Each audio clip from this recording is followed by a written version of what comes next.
Hi there, Dr. Gary here on the road. We sell dental practices nationwide. We are dental practice brokers. I was a dentist for 25 years, now doing the brokerage for 16 years. So today's topic is buyer of a dental office is informed by 3 banks they are overpaying for the purchase of a dental office. But one bank says no problem at all. Who do you listen to? We'll get into that. So as you know, we now have 10 employees. We're in 25 states and we work every day except Christmas and Easter. So please give us a call. We're more than happy to help you, even if you want some friendly advice, no charge. Just give us a ring and be more than happy to help you out in any way we can, okay? So, the way to get in touch with us is 201-663-0935. And our website address is 201 is nationwidedentalpracticebrokers.com. Also, Healthcare Practice Sales, LLC. Give us a call anytime. Now, if you have information you're about to hear is all for entertainment purposes, it's not legal advice.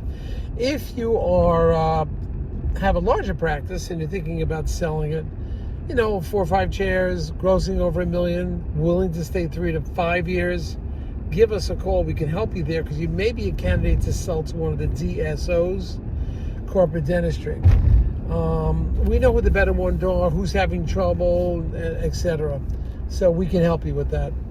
Now,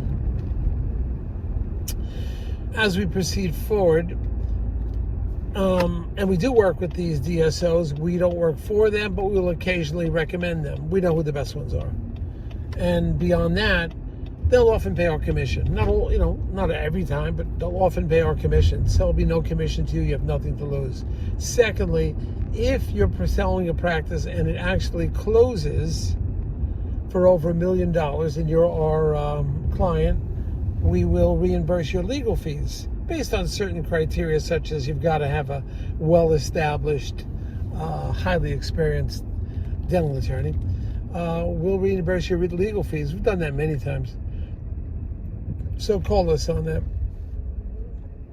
Now, what happened? This has happened 24 hours ago. So the dentist had put an offer in. It was a fair offer, within normal percentages range, I'll say. So they put an offer in. Offer was negotiated. The seller was happy. The buyer was happy. Buyer paid more than they wanted. Seller let it go for less than they wanted. So happy medium, if you want to call it. Amicable resolution. Now, buyer goes to 3 different banks. They tell the buyer of a dental office, you're overpaying for this practice. The buyer explains, well, wait a minute now, this practice has tremendous potential.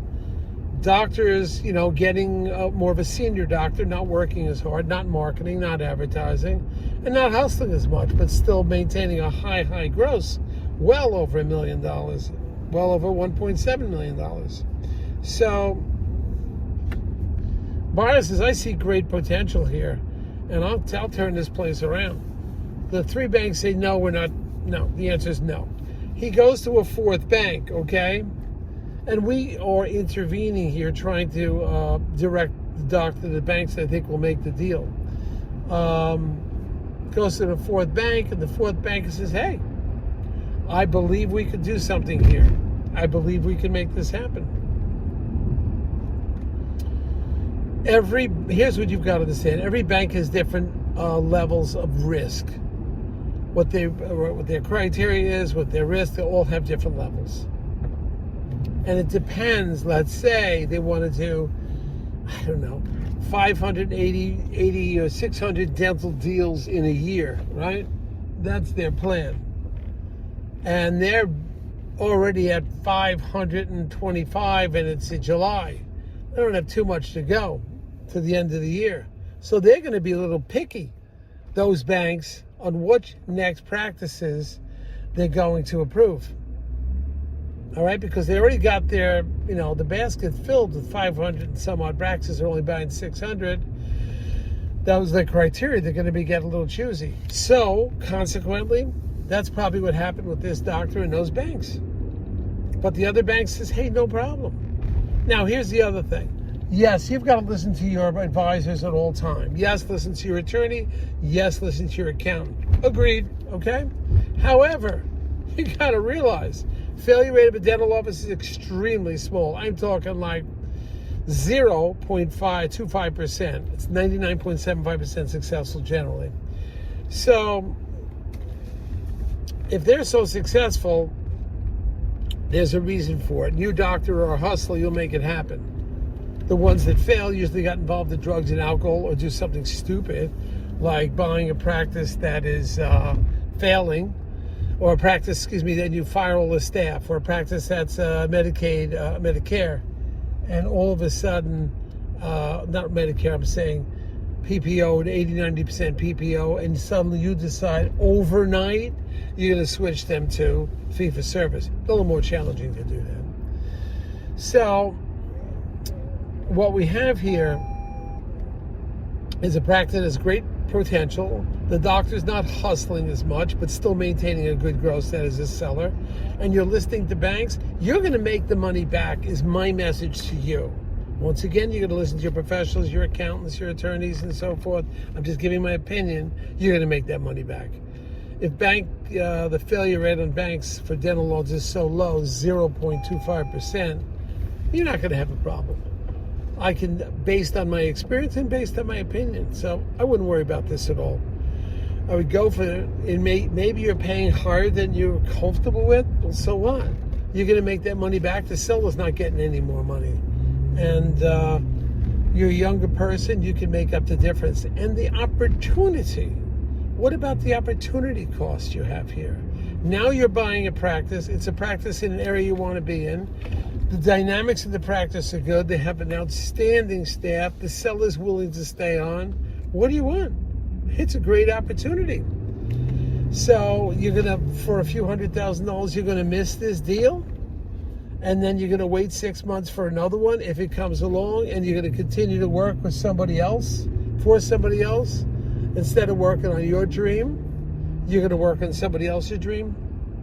Grab the deal, believe me. If the one bank is comfortable with it and they're loaning the money at 100%, well, what are you worried about, right?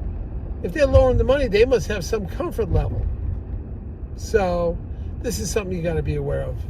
I say to you, you'll make up the difference if the practice has good bones, you've analyzed it, and the growth potential is there. You can identify immediately areas of growth. You just go for it. It's my opinion, once again. You'll always listen to your attorneys and your banks. So, situation like this, I'm telling the doctor, just go for it. Don't get tied up in this small minutia. Some other bank telling you that you have to, you're overpaying. Because what do they do? That banker, that accountant, that other banker, and then the third bank, what do they do at the end of the day? Right? Close up shop, go home. They're getting paid. Banker's probably on a salary with a few bonuses, but he's on a salary. He gets the same amount of money. He has a job next day. Accountant has a job the next day. Everybody has a job the next day. It's making money for them. All right? They're not giving up an opportunity to own their own business. It doesn't matter to them. What do they care? So I'm telling you that they'll give you these great opinions, but they don't have anything at stake. Okay, I think you're overpaying. They go back to their job. They all go back to their employment. They all have a job. You don't have an opportunity to buy a practice. You can work for somebody at a job, but, if you get hurt on a Friday, what do you think you're doing on Monday morning? You're not working. That's it. Party's over. If you own a practice and you get hurt on Friday, on Monday you call your buddies, your friends, and you say, hey, I need some help. And they will jump in there and help you. The practice keeps going. That's what you've got to do. So own your own practice. Get on your game. Stop whining about things, and you're going to do fantastic. Okay? I'm telling you right now, you will do great. All right, team, thank you for listening. And hit the subscribe button. We got a ton of videos we're doing. Wow.